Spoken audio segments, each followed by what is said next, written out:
Mr. House Gaming'den hamıya salamlar. Yeni bir topon videosu ilə qarşınızdayım. Bu videoda oyun tarixinin ən yaxşı 10 açıq dünya oyunu sıralamağa çalışacağım. Bu siyahıda olan oyunları açıq dünyaların böyüklüyü, detallıq səviyyəsini, personajları, side aktivitetləri və hekayələrini nəzərə alaraq əlavə etmişəm. Əgər sizin də əlavə etmək istədiyiniz oyunlar varsa, şərhlərdə qeyd edə bilərsiniz. Gəlin vaxt itirmədən videomuza keçək.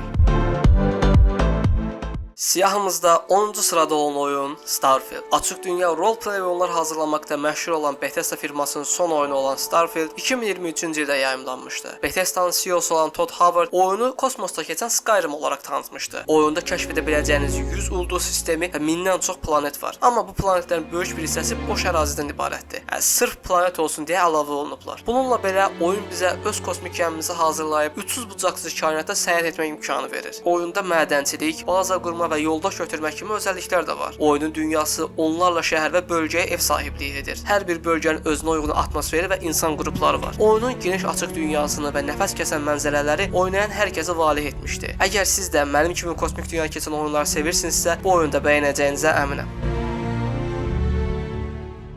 Açıq dünya oyunlarında həm yaxşı sinematik səhnələr, həm də yaxşı dizayn olunmuş açıq dünya hazırlamaq çox çətin bir işdir. Bunları edib bir də yaxşı hekayəsinin olması imkansa yaxın bir oyun deməkdir. Oyun dünyasında bunu bacaran tək-tük oyun var. Onlardan biri də Ghost of Tsushima'dır. Oyunun atmosferi, detalllı qrafikləri və reala yaxın döyüş mexanikləri isə bənzərsiz bir samuray təcrübəsi vəd edir. Oyunda olan personajların üz dizaynından tutmuş məkan dizaynına qədər hər şey ən incə detalına qədər düşünülüb hazırlanmışdı. Orta əsrlər Yaponiyasında keçən bu oyunda Mongol işğalına qarşı mübarizə aparan Jin Sakai adlı samuray idarə edirik. Sakai klanının son üzvü olan Jin tək başına Mongol ordusuna qarşı vətənini qorumağa çalışacaq. Ghost of Tsushima dramatik hekayəsi ilə oyunculara uzun illər xatırlayacaq bir təcrübə vəd edir.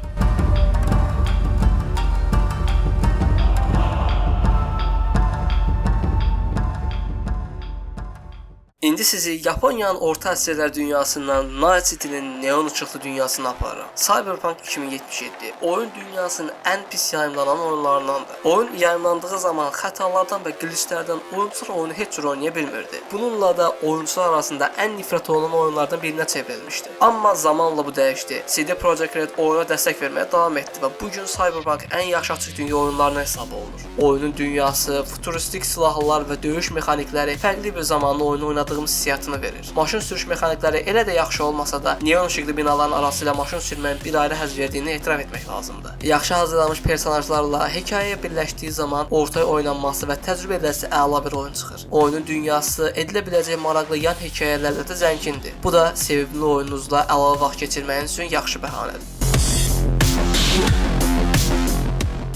Edəcəklərinizin həddinin olmadığı bir oyun düşünün. Kəşf olunmağa gözləyən gizli məkanların macəra dolu səyahətlə birləşdiyini xəyal edin. Bu tam olaraq da Legend of Zelda Tears of the Kingdom'un biz oyunculara vəd etdiyi şeydir. Bu oyun üst səviyyə qrafiklərə, fərqli döyüş mexaniklərinə sahib deyil, amma daim oyuncu kəşf etmək istəyi yaradan açıq dünyası və maraqlı craft mexanikləri sizə bənzərsiz bir oynanış hissi vəd edəcək. Dünyanın içindən çıxmaq istəməyib, hər zaman yeni şeyə təcrübə etmək istəyəcəksiniz. Bu oyun qarşılaşdığınız bütün puzzlarda öz həll yollarını tapmaqda sizə tam azadlıq verir ki, bu da hər oyunda görə biləcəyiniz bir şey deyil.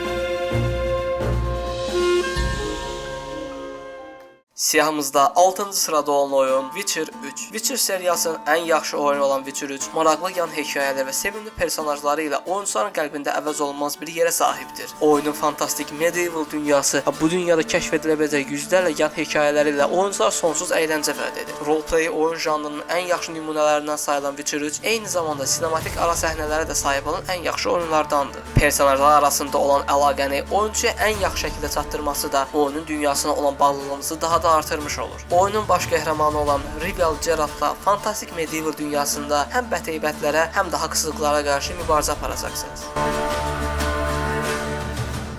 Sıradakı oyunumuz Elder Scrolls 5 Skyrim. Şübhəsiz oyun tarixinin ən yaxşı açıq dünya roleplay oyunudur. Oyunun sonsuz məzmunu, detallı açıq dünyası və NPC dialoqları ilə öz dünyasında uzun saatlar keçirməyinizə səbəb olacaq. Oyunda demək olar ki, bütün NPC-lərlə söhbət edib onlardan missiya ala bilərsiniz. Kəşf oluna bilən gizli məkanlar, silahlar, zirehlər və gözləmədiyiniz anda başınıza gələn hadisələrlə hələ də bənzəri olmayan bir oyun olmağa davam edir. Oyunun verdiyi sərbəstlik, dünyasının yan missiya və sonsuz vaxt keçirə biləcəyi işlərlə dolu olması hələ də oynanmasına, haqqında danışılmasına səbəb olmuşdur. 15 il öncə yayımlanmasına baxmayaraq, oyuncular üçün sevilmə və oynanmağa davam edir.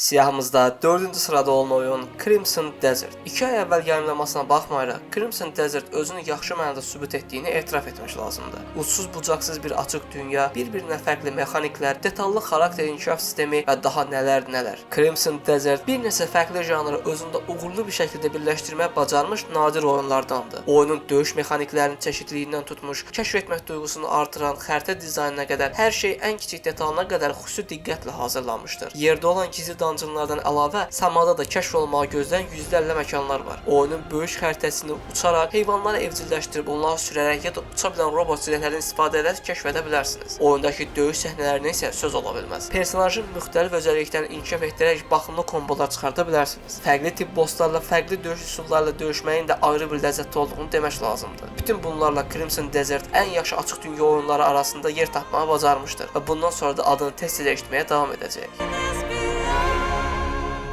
Siyahımızda 3-cü sırada olan oyun GTA 5. Rockstar Games 2013-cü ildə elə bir oyun yayımlamışdı ki, bu oyunun nəinki bənzərini heç yanına yaxınlaşanını belə görməmişik. Yayımlanmasının üstündən 13 il keçməsinə baxmayaraq, hələ də oynanan və hələ də sevilən bir oyundan bəhs edirəm. Yayımlandığı andan etibarən bütün əyləncə sektorları daxil olmaqla qırmadığı rekord qalmamışdı. GTA 5 yayımlandığı ilk 3 gün ərzində 1 milyard dollar qazanan yeganə oyundu. 2013-dən bu yana 225 milyon kopyası satılıb və Rockstar Games-ə 8,5 milyard dollar qazandırıb. Son günlərdə sızdırılan bəzi sənədlərdə isə Rockstar'ın təkcə GTA Online-la 5 milyard dollar qazandığı göstərilmişdir. Bu rəqəmlərlə siz bu oyunun necə böyük bir oyun olduğunu təxmin etməyə çalışın. Böyük ehtimal GTA 6 yayımlanana qədər bu rekordlar GTA 5-də qalmağa davam edəcək.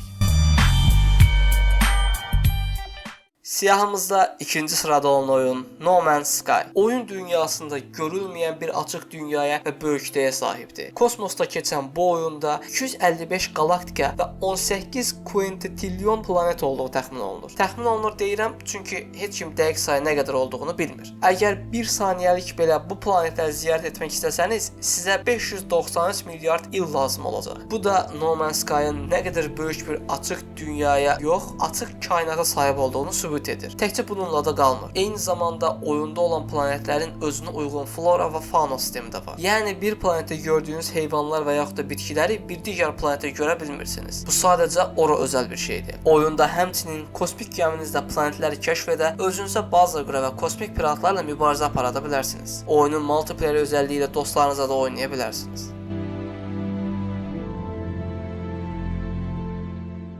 Və siyahımızda 1-ci sırada olan oyun Red Dead Redemption 2. Bu oyun barədə səhərə qədər danışmaq olar. Detallı açıq dünyası, füsunkar atmosferi, gerçəkçi mexanikləri, mükəmmələ yaxın detallıq səviyyəsi. Amma bu sözlər belə Red Dead Redemption 2-ni təsvir etməyə kifayət etmir. Ana hekayəsi, yan hekayələr və oyun dünyasının ən yaxşı baş qəhrəmanı olan Arthur Morgana sahib olması bu oyunun hansı səviyyədə olduğunu göstərir. Oyunda heç nə etməyib sadəcə at sürmək belə saatlarla başında vaxt keçirməyincə kifayətdir. 2018-də yayımlanması baxmayaraq, hər də bənzəri olmayan bir oyun olaraq qalmağa davam edir. Yenə belə bir səviyyədə bir oyunun sadəcə olaraq Rockstar Games tərəfindən hazırlanmasını gözləyə bilərik.